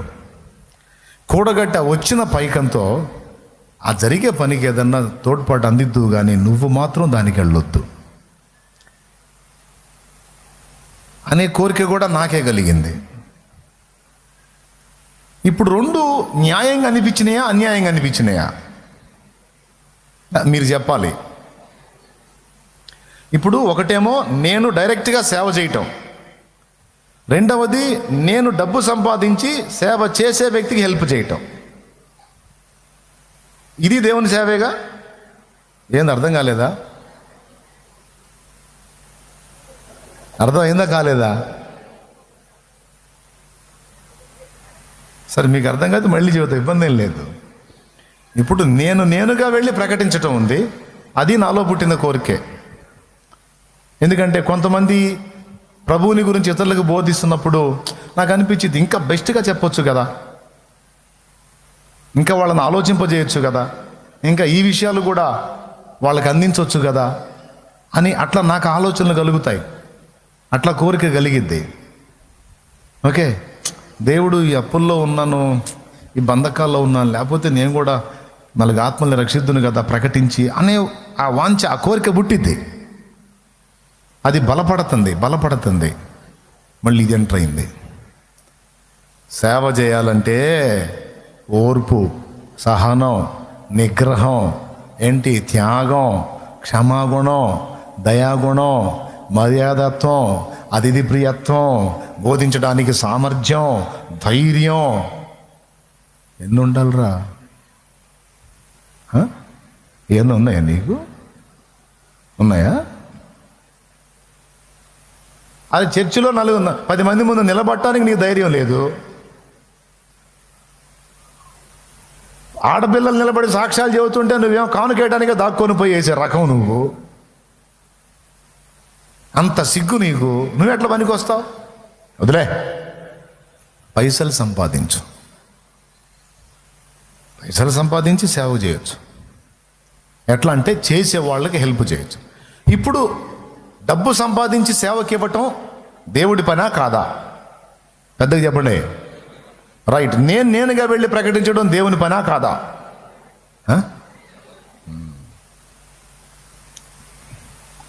ఇప్పుడు రెండిట్లో ఏది బెస్ట్? అసలు దేవుని దయాపూర్వక సంకల్పం ఏంటి? నేను సంపాదించి సపోర్ట్ చేయటం సంకల్పమా, లేకపోతే నేనే ప్రకటించడం సంకల్పమా? మరి మొదటి ఆలోచనకి ఇప్పుడు నాకు వచ్చిన రెండో ఆలోచన అడ్డు తగులుతుందే.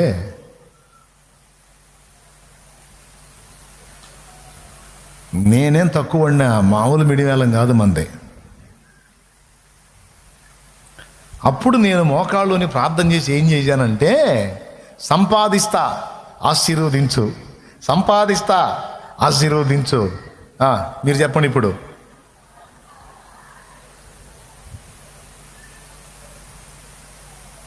ఎందుకంటే ఫస్ట్ కోరిక కంటే ఈ సెకండ్ కోరిక బెస్ట్గా ఉంది. ఇది మనకు రిస్కులు ఉండవు, కాస్త మనం అటు ఇటైనా మనల్ని ఎవడు పట్టించుకోడు. అమ్మో, సేవలోకి వెళ్ళామంటే ఇకేం లేదు, ఇట్లా అనకూడదు, ఇలాగ బొమ్మలాగా ఉండాలా, ఎడు తిరిగినా విమర్శే. అదో మనలా కాదు, మనం చేసే వాళ్ళకి హెల్ప్ చేద్దాం. ఆశావేద వాళ్ళే చేస్తారు, మనకెందుకు వచ్చిన గొడవ అనుకొని సంపాదిస్తా ఆశీర్వదించు. ఇప్పుడు దయాపూర్వక సంకల్పం ఏదైతే ఉందో అది దేవుని మూలమైందైతే, ఆ కోరిక నాకు దేవుని నుండి కలిగిందైతే, కోరిక కలగటమే కాదు కార్యసిద్ధి కూడా కలిగిద్దట. అర్థమైందా? కానీ అక్కడ కార్యం సిద్ధించలా. సంపాదిస్తా ఆశీర్వదించన్నాగా లాభం గోబలోకి వచ్చింది. అప్పటిదాకా పద్ధతిగా వస్తున్న డబ్బులు ఎప్పుడైతే ఈ టైపు ప్రార్థన చేసి సీన్లోకి దిగానో మొత్తంగా పోయి అసలు కూడా తేలకుండా లాసు లేచింది. ఇప్పుడు ఏం చేయాలా? ఇప్పుడు నువ్వు నన్ను దీవించవయా, నేనే అనుభవిస్తానని చెప్పట్లేదుగా, 10 మందికి సేవ చేసేవాళ్ళ సాయం చేస్తాను అన్నాను. మంచి కోరిక, మంచి ఆలోచన, దాన్ని సఫలం చేయకూడదు ఏంది, నాకు ఇట్లా నష్టం కలిగించావు ఏంది నువ్వు అంటే, అప్పుడు దేవుడు మాట్లాడాడు, నేను నీ ద్వారా పైసలు కమాయించి ఆ పైసలు సేవకులకి ఇచ్చి ఆ విధంగా నిన్ను వాడుకోవాలని నేను అనుకోలా. నిన్నుగానే నిలబెట్టి నేను నిన్ను వినియోగించాలనుకున్న నా సేవలో నా పాత్రగా.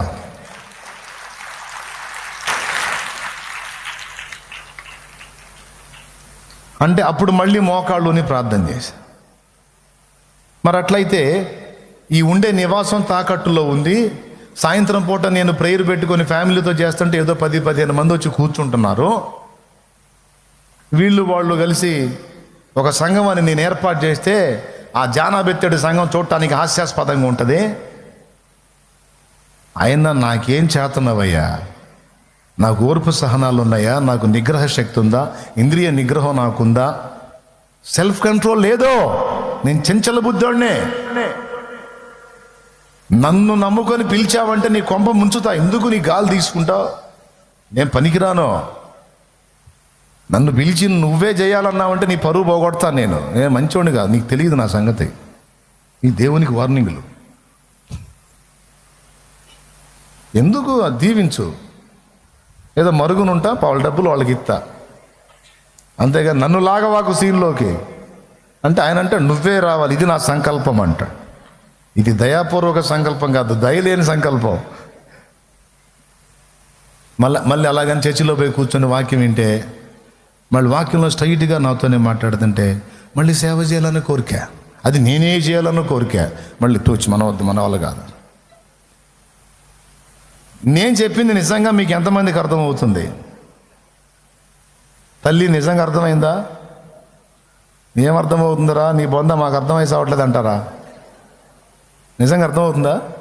ఆ వచ్చిన దాన్ని వైనంగా వర్ణిస్తున్నాను నేను. దేవునికి స్తోత్రం. వినండి.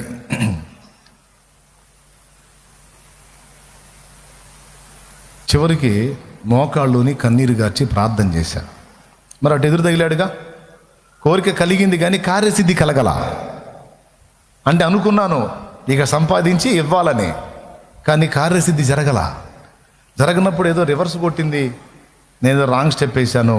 అసలు దేవుడేమనుకుంటున్నాడు అని దేవుని ముందు మోకాళ్ళుని కన్నీరు విడిచి ప్రార్థన చేస్తే ఇర్మియా గ్రంథము 30వ అధ్యాయంలో నుంచి నాతో స్పష్టంగా మాట్లాడాడు నా దేవుడు. ఇర్మియా గ్రంథం 30వ అధ్యాయం, జాగ్రత్తగా వినండి, నాది మీకు ఉపయోగపడుద్దని చెప్తున్నాను. ఇర్మియా గ్రంథం 30వ అధ్యాయము 10వ వచనం. మరియు అంతవరకు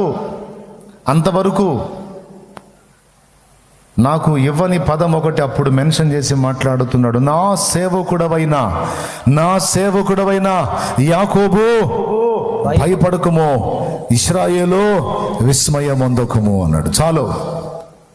ఇర్మియా గ్రంథం 30 కుడివైపు ఉన్న అధ్యాయం చదువుకుంటాను నేను. అందులో 10వ వచనంలో మాట్లాడాడు, ఎందుకురా భయపడతావు? సేవ చేయటానికి నువ్వు నిలబడు, అవన్నీ నేను చూసుకుంటా. నీ నడుము కట్టుకో, నేను నిన్ను ఎత్తుకొని వెళ్తా. కానీ నువ్వు నాకు అందుబాటులోకి రా. ఇక్కడ నీ పాండిత్యాలు, నీ టాలెంట్స్, నీ నీతి నియమాలు ఇవన్నీ కాదు, నువ్వు నాకు అందుబాటులో ఉండు, నేను పడతా. ఆ బ్యాలెన్స్లన్నీ నేను చేసుకుంటా. నా సేవకుడవైన యాకోబు భయపడకమో, ఇశ్రాయేలు విస్మయమొందకుమో. రెండవ మాట చదువు, 18వ వచనం. యెహోవా ఈ మాట సెలవిచ్చుచున్నాడు, యాకోబు నివాస స్థలములను కరుణించి వాని గుడారములను నేను చెరలో నుండి రప్పింతును. చూడండి, నేను ఉన్న ఇల్లు కూడా తాకట్టులో ఉంది. స్పష్టంగా మాట్లాడుతున్నాడు తన వాగ్దాన రూపంలో. యాకోబు నివాస స్థలములను నేను కరుణించి వాని గుడారములను నేను చెరలో నుండి రప్పింతును అన్నాడు. అద్భుతం. ఏదైతే తాకట్లో ఉందో ఆ ల్యాండ్, హౌస్, వాటన్నిటిని విడిపించి అక్కడే మందిరం కట్టించాడు ఆయన. ఇప్పుడు శాంతినగర్లో మీరు చూడవచ్చు, ఏ ప్లేస్ గురించి నాతో మాట్లాడాడో ఆ ప్లేస్ని తాకట్టు నుంచి విడిపించి అందులోనే తన మందిరాన్ని నిర్మింపజేసి తండ్రి సన్నిధి మినిస్ట్రీస్ పరిచర్యలో మొట్టమొదటి మందిరం అక్కడ స్టార్ట్ అయింది. మాట్లాడాడు. 3వ తిప్పు, ఇటు తిప్పు, పేజీ తిప్పు, 19వ వచనం చదువు. వాటిలో కృతజ్ఞతా స్తోత్రములను సంభ్రమపడు వారి స్వరమును వినబడును. జనులు తక్కువ మంది కాకుండా నేను వారిని విస్తరింప చేసేదను, అలుపులు కాకుండా నేను వారిని గనులుగా చేసేదను. అదిగో ఫస్ట్ మాట ఏమన్నాడు? ఎందుకురా భయపడతావు, నేను ఉన్నాను కదా, భయపడొద్దు అన్నాడు. రెండవది, ఈ తాకట్టు ఇవన్నీ నీకు గొప్పరా, నాకు నేను విడిపిస్తానన్నాడు. మూడవది, జానాబెత్తడి సంఘం. ఏం సంఘం అంటే జనులు తక్కువ మంది కాకుండా నేను రప్పిస్తాను, నేను విస్తరింపజేస్తాను, అది కూడా అల్పుల్ని కాదు ఘనులుగా చేస్తాను, శ్రేష్టమైన పాత్రలు నీకు ఇస్తానంటే అది అక్షరాలను నిజమైంది. వందలాది మంది దైవ జనులయ్యారు, వేలాది మంది పరిచారకులయ్యారు, అందులో వేలాది మంది ఇతరులను రక్షించేటువంటి ఆత్మీయులయ్యారు. నెరవేరిందా లేదా? అంటే ఇప్పుడు దయాపూర్వక సంకల్పం అదనుకున్నా సంపాదించి సపోర్ట్ చేయటం సంకల్పం అది కాదు. అందుకే కార్యసిద్ధి కలగల అందులో. ఎప్పుడైతే దయాపూర్వక సంకల్పం లోనికి వచ్చానో ఇందులో ఆయన కార్యాన్ని సిద్ధింపజేయటం మొదలుపెట్టాడు. ఈ దయాపూర్వక సంకల్పం నెరవేర్చడం ద్వారా నా బ్రతుకు ధన్యమైంది, నా ద్వారా ఎదుటి వాళ్ళు కూడా మేలుకరమై ఇటు నా ఎడల మీ ఎడల దేవుని దయాపూర్వక సంకల్పం ఇంత అద్భుతంగా నెరవేరింది, నెరవేరుతుంది, ఇంకా నెరవేరబోతుంది. ఆమేన్. ఓకేనా? ఒకవేళ దేవుని సంకల్పానికి మనం ఎదురు వెళితే ఎదురొచ్చి నీకు అడ్డు నిలబడే అవకాశం కూడా ఉంది. కొన్నిసార్లు తమ్ముడు, దేవుడు ఆయన పరిచర్య కొరకు, ఆయన ఏర్పాటు, ఆయన పిలుపు నీ మీద వేరుగా ఉండి దానికోసం సిద్ధపడమని నిన్ను పిలుస్తుంటే, నా తమ్ముడా, నా చెల్లెలా, నువ్వు దాన్ని వినకుండా లోబడకుండా మొరాయిస్తే దేవుడు తనదైన శైలిలో నీకు అడ్డొస్తాడు. నినవే వెళ్ళి ప్రకటించటం యోనా పట్ల దేవుని సంకల్పం, కానీ నినవే వాళ్ళకి వెళ్ళి ప్రకటించడానికి యోనాకి ఇష్టం లేదు. అందుకే తార్షీషు వెళ్ళే ఓడెక్కాడు. ఎక్కి జర్నీ చేశాడు కుర్రోడు, జర్నీ చేశాడు. ఓడ అడుగు బాగా అమరావతికి పోయి గురకబెట్టి నిద్రపోతున్నాడు. ఇంకా నన్ను ఇక్కడ ఎవరు పట్టుకోరని కొంచెం ప్రయాణం చేసింది, బాగా లోతుకి వెళ్ళింది. నడి సముద్రములో ఎదురెదులాగా అయిపోయింది. ఓడ ముందుకెళ్ళట్లా, డ్యాన్స్ వేస్తుంది. ఇప్పుడా ఇంకా సేపా అని మునిగిపోవటానికి. ఎందుకంటే గాలి తుఫాన్ రేగి ఓడ నతలాకృతులని చేస్తాం. వినో, ఒకడు దేవుని సంకల్పంలో ఉన్నాడు, లోబడకపోతే ముప్పు ఆ ఒక్కడికే కాదు, వాడు ఎంతమందితో అనుసంధానమై ఉన్నాడు అంతమందికి మూడిద్ది. దేవునికి స్తోత్రం కలుగును గాక. హల్లెలూయా. ఎవరున్నారో ఈ పాత్రలో నాకైతే తెలియదు, దేవుడు పలికిస్తున్నాడు, మాట్లాడుతున్నాను నేను. ఓడ అమరంలో పండుకున్నాడు హాయిగా నిద్రపోతున్నాడు, ఏ భయం లేదు, బెరుకు లేదు. కానీ ఒట్టోళ్ళకు మూడింది. వాళ్ళ సామాన్లు సరుకులన్నీ బయట వేసుకుంటున్నారు. ఈ తుఫాన్ ఏందిరా, ఇట్టొచ్చింది, ఈ ఓడ మునిగేటట్టుందిరా, మనం కొంపజేరేటట్టు లేమని వాళ్ళు అదురుపోతున్నారు. అదురుపోయి వాళ్ళ దేవతలకు మొక్కుతున్నారు.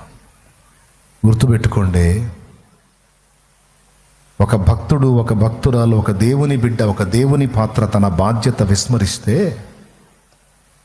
అటు నినివే పట్టణస్థులకే కాదు ప్రమాదం, తను ఏ జనుల మధ్య ఉన్నాడో వాళ్ళకి ప్రమాదమే.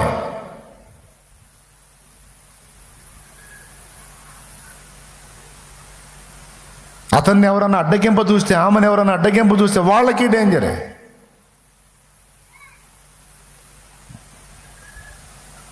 వాళ్ళు అదురుపోతున్నారు పైన. మనోడే గురకబెట్టి నిద్రపోతారు, అరే రే అంటున్నాడు. వాళ్ళ పరిస్థితి చూడు పైన. అయ్యా, వాళ్ళ దేవతలు అడిగి మొక్కుంటున్నారు. ఇంకా ఎవరన్నా ఉన్నారా?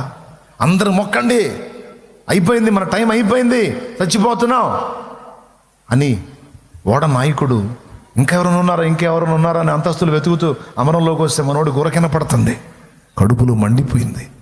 ఈంతున చావుకు అతి సమీపంలోకి వస్తే తనకి నిద్ర ఎట్టబట్టిందని, ఓయి నిద్రపోతా, ఎందాక నువ్వు పండుకొని ఉంటావు, ఓడ ముంపునకు గురయ్యే ప్రమాదంలోకి వచ్చింది, బుద్ధి లేదా, లేచి నీ దేవుని వేడుకో, బ్రతిమాలుకో అన్నాడు. దిగ్గును లేచి చుట్టూ చూశాడు, తేడాగా ఉంది. పైకి పోయి చూశాడు, డ్యాన్స్ వేస్తుంది ఓడ. అర్థమైంది యోనాకి, అబ్బా కేసు మందేరా. ఏమండి, ఎంకి పెళ్ళి సుబ్బిసాగుకి వచ్చిందని ఇతని దెబ్బకు వాళ్ళు తెచ్చే పరిస్థితి వచ్చింది. అప్పుడు యోనా అన్నాడు, ఈ గాలి తుఫాను అనేది మీరెవ్వరి వల్ల కాదు, నా వల్లే వచ్చింది అన్నాడు. సావు కబురు చల్లగా చూస్తున్నా, ఎవరు నాయనా నువ్వు అన్నారు. నేనా భూమి ఆకాశములకు సృష్టికర్త అయిన యెహోవా సేవకుణ్ణి, ఆయన ప్రవక్తను అన్నాడు.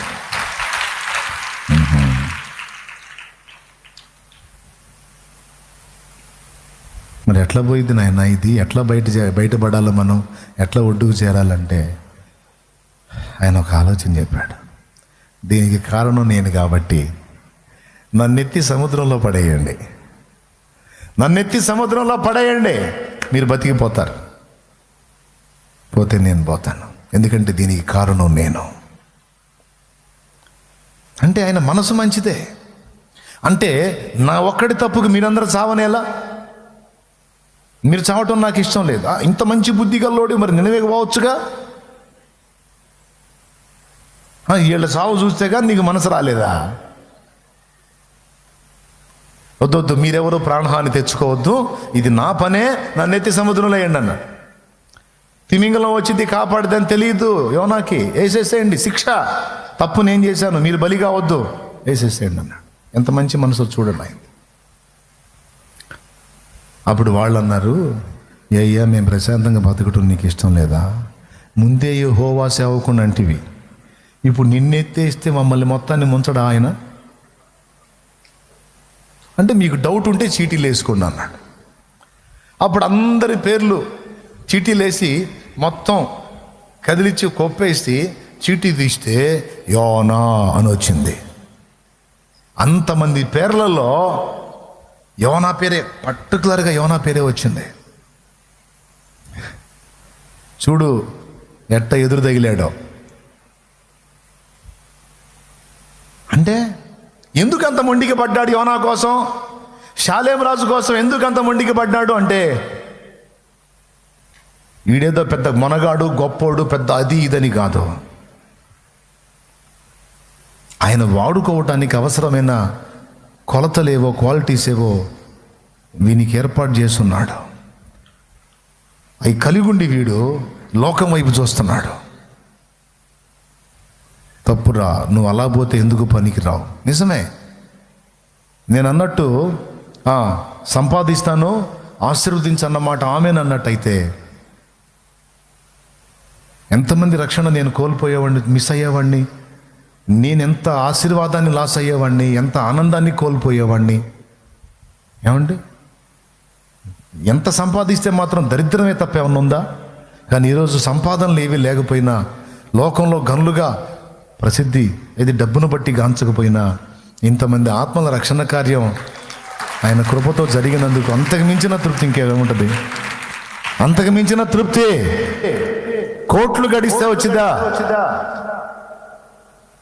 ఎంత లాస్ అయ్యావాడిని, అడ్డు తగిలాడు.